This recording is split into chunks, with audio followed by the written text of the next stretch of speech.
Olá, tudo bem? É, Primeiramente quero agradecer a oportunidade de estar aqui conversando com vocês, né? Agradecer o convite da aluna Pamela aí da escola Sesc, né, do Santa Cruz. Essa escola que eu tive o grande prazer de trabalhar já, né? E também gostaria de me apresentar, já que já estou falando que já trabalhei aí. Meu nome é Sérgio Magalhães Júnior, já fui professor aí na escola, né? Trabalhei em algumas outras escolas aqui em Canoinhas e região também. E tenho um grande prazer de estar vindo aqui conversar com vocês depois desse convite sobre o contestado, né? Mais especificadamente pela solicitação da aluna sobre a guerra do contestado, né? E acho muito interessante esse tema, acho que é um conteúdo muito relevante. Quero parabenizar também aos professores, professora, que está organizando essas atividades, né? Sobre esse tema que é interessantíssimo. Fico feliz também em saber que a feira pedagógica desse ano aí da escola com o tema contestado, né?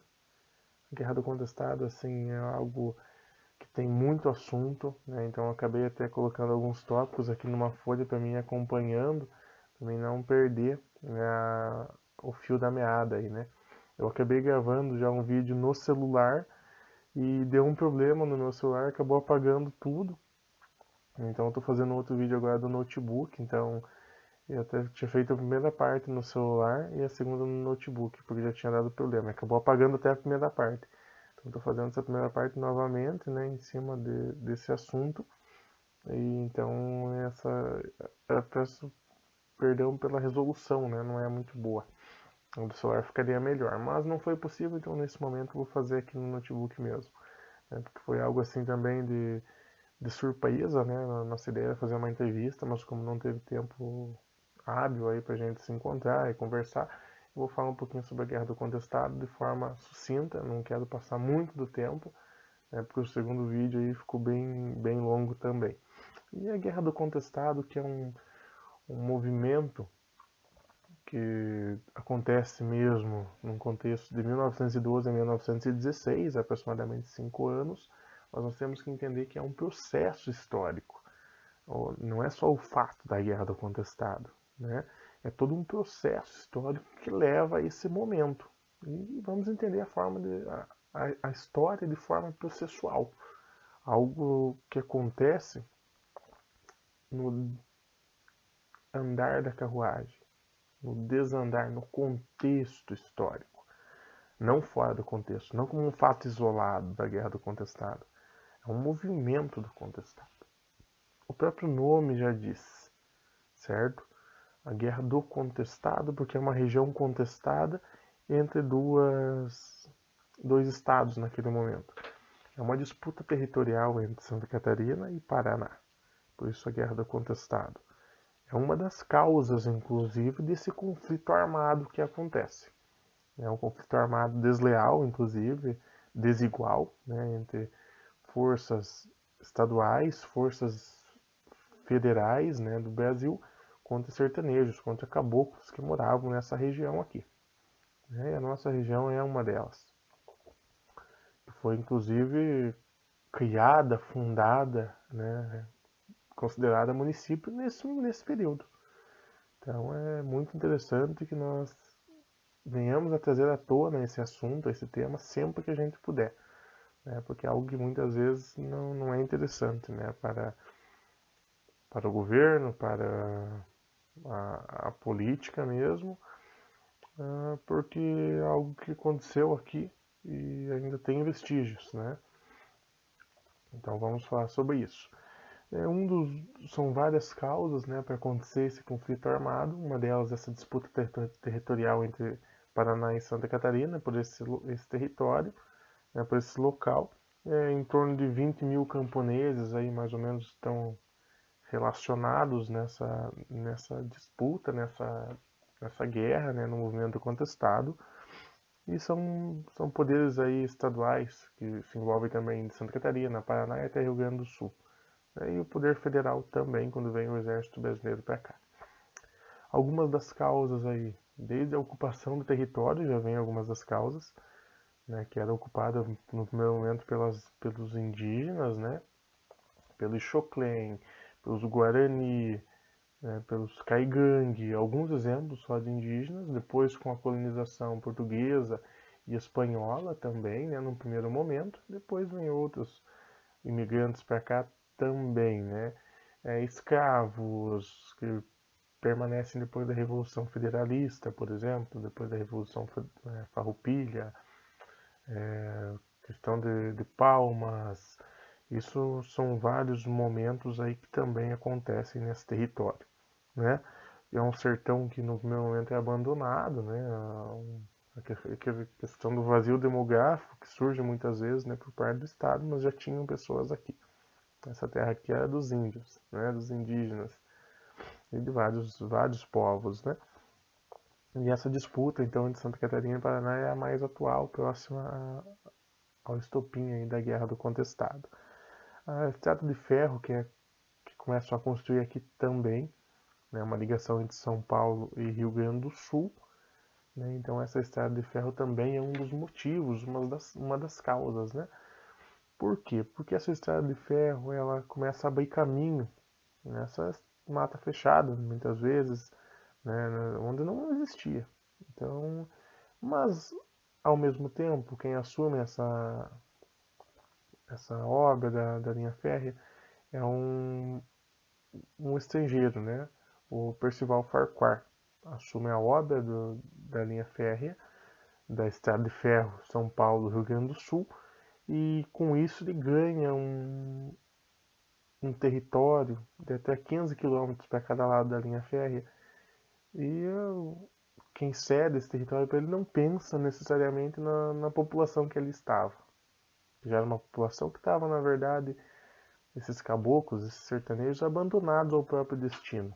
Né? Não tinham por parte do Estado uma garantia de saúde, uma garantia de segurança, uma garantia de vida mesmo, de vida social. Não tinham nada.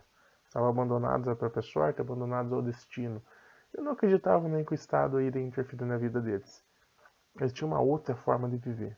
Até que chega com toda a força de vários trabalhadores que vêm de outros estados, inclusive para cá, e a partir do momento que vão terminando os trabalhos, são demitidos todos também.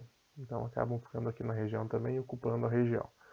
Mas essas pessoas que já estão aqui acabam sendo realocados, expulsos dos seus locais.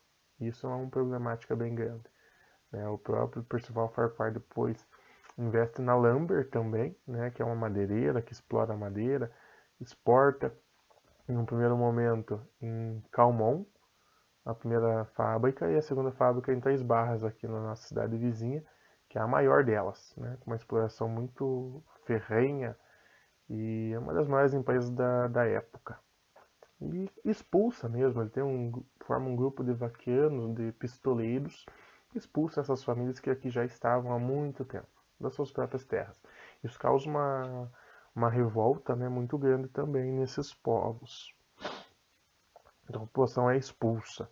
Aí entra a atuação dos monges, né, dos homens santos, que são uma forma de alento para essa população que tem uma fé neles, porque talvez seria a única forma de sair daquela situação, já que o Estado mesmo não atuava por eles, não ajudava. Então os homens santos, os monges, têm uma atuação muito importante nesse momento do contestado, na própria rebelião, na própria revolução, na própria guerra do contestado. Né? São três principais monges que passam aqui pela região: João Maria de Agostini, né, o de Agostinho, João Maria de Jesus e o último dos monges, o José Maria de Santo Agostinho, que talvez seja o mais conhecido e é o que eu vou começar a falar um pouquinho dele no próximo vídeo e na sequência. A minha ideia é fazer até um vídeo só sobre ele futuramente. Assim que sobrar um tempinho também, eu tenho vontade de fazer algo relacionado a ele em específico, né? Que é o monge que prega a rebelião.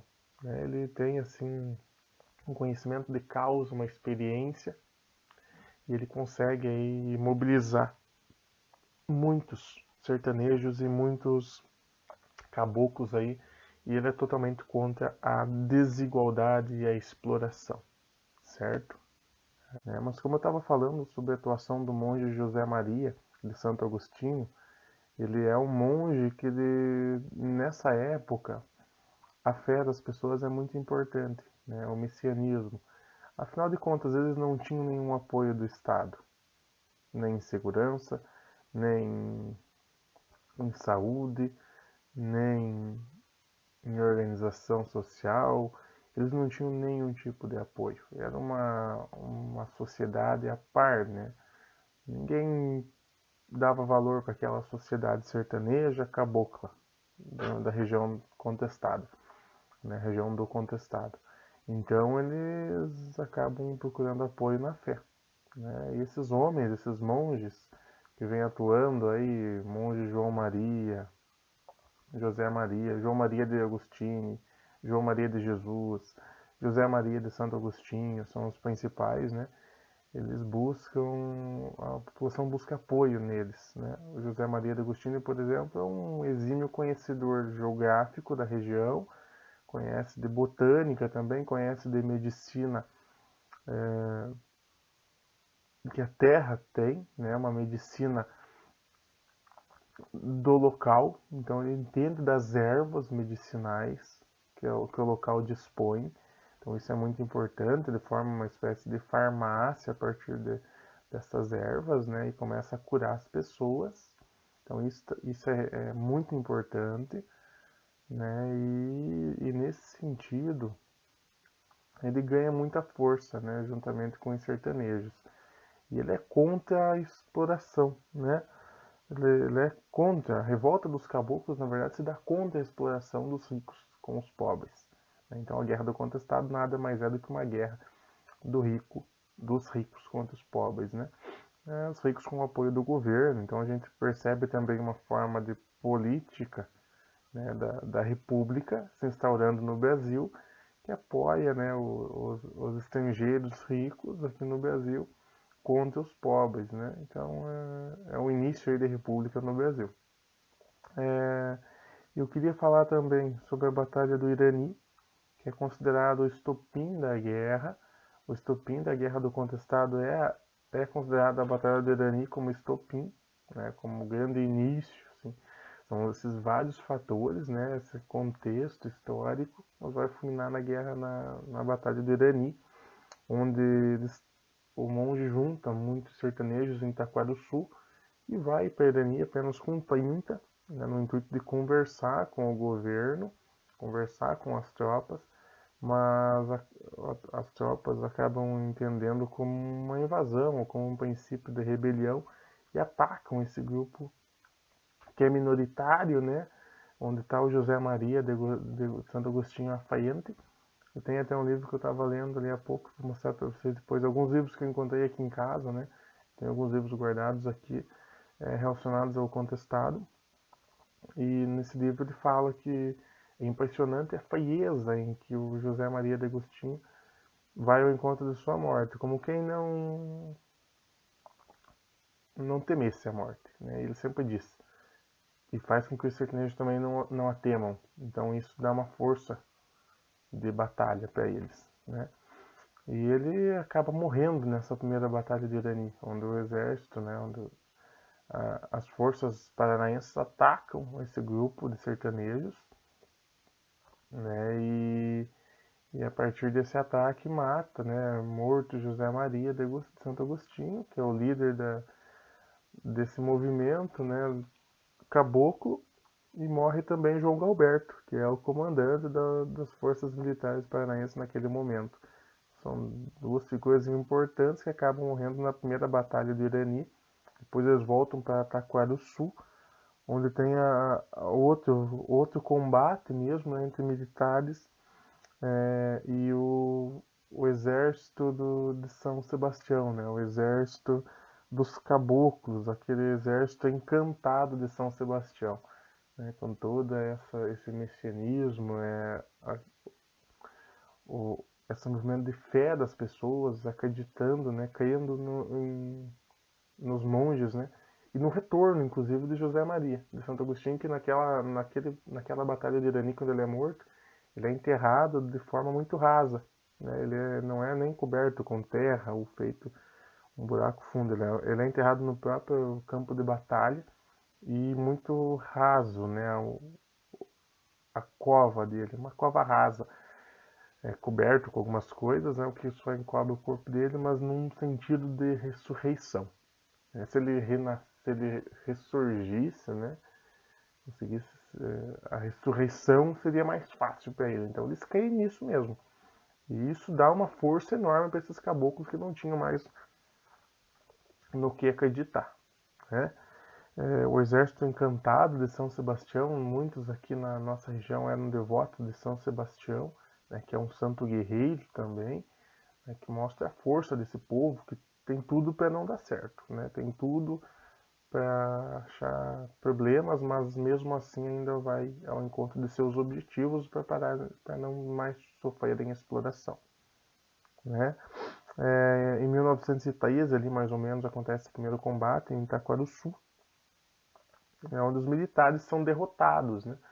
São formadas três linhas de ataque e uma delas é pega de surpresa, né? Nessa separação aí, alguns sertanejos conseguem ver e avisam, né, os caboclos, o exército, eles acabam vencendo os militares. Então é uma derrota e acaba até batendo em retirada, né?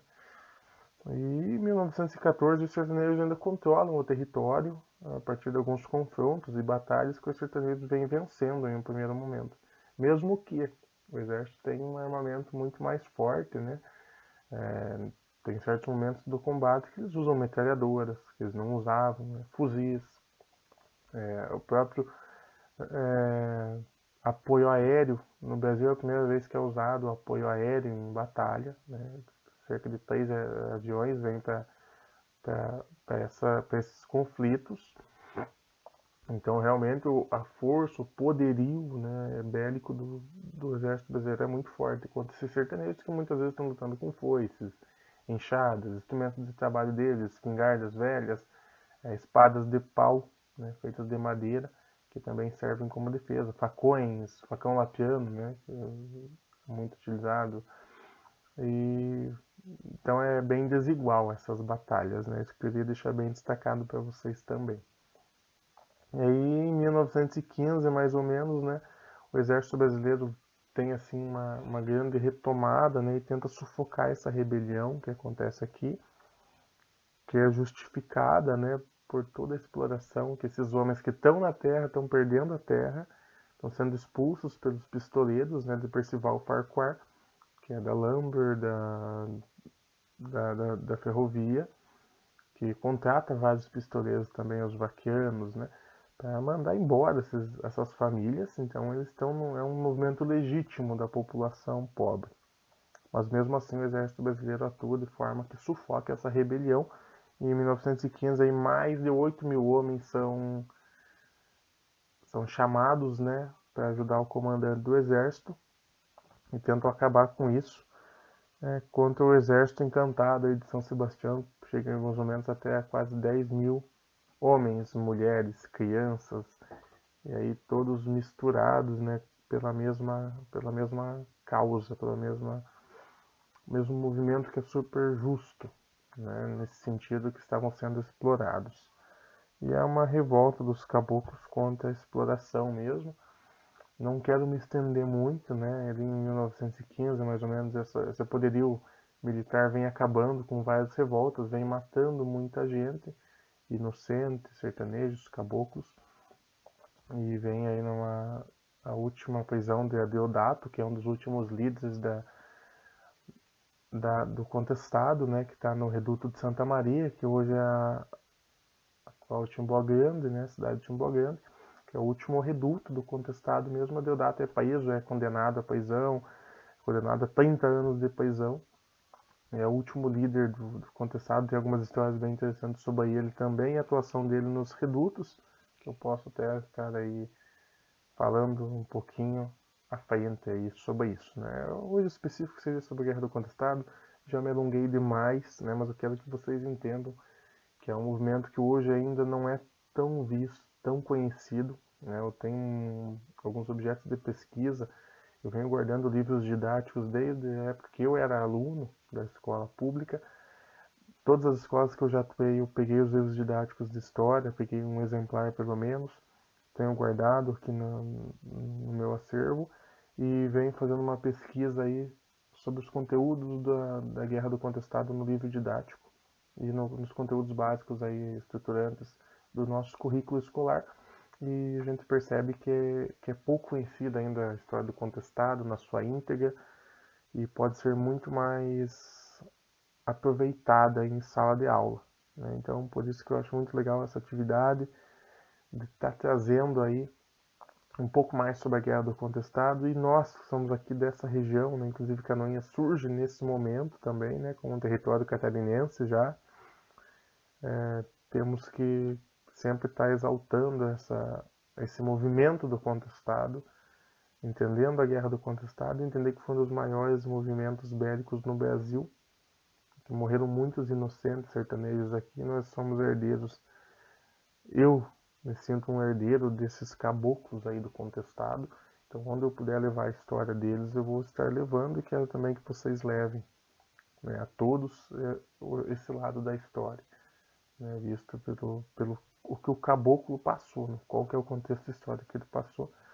E esses motivos aí, causas, né, uma guerra complexa, né, cheia de sentimentos também, o messianismo, a atuação dos monges, tudo isso é o que deixa a nossa história mais enriquecedora, né? Então, sempre tentem buscar o passado para entender o presente e perspectivar um futuro melhor aí, tá? Agradeço novamente a oportunidade, agradeço o convite da aluna Pamela e do SESC, parabéns à professora que está organizando essa atividade, e me estendi demais, mas é porque é um assunto que poderíamos ficar horas aqui conversando, que teria o que falar, tá? Agradeço mesmo, e qualquer coisa fico à disposição aí nas redes sociais, Sérgio Magalhães Júnior, professor Sérgio Magalhães Júnior, sempre. Tenham todos aí um excelente dia e obrigado por me ouvirem até agora.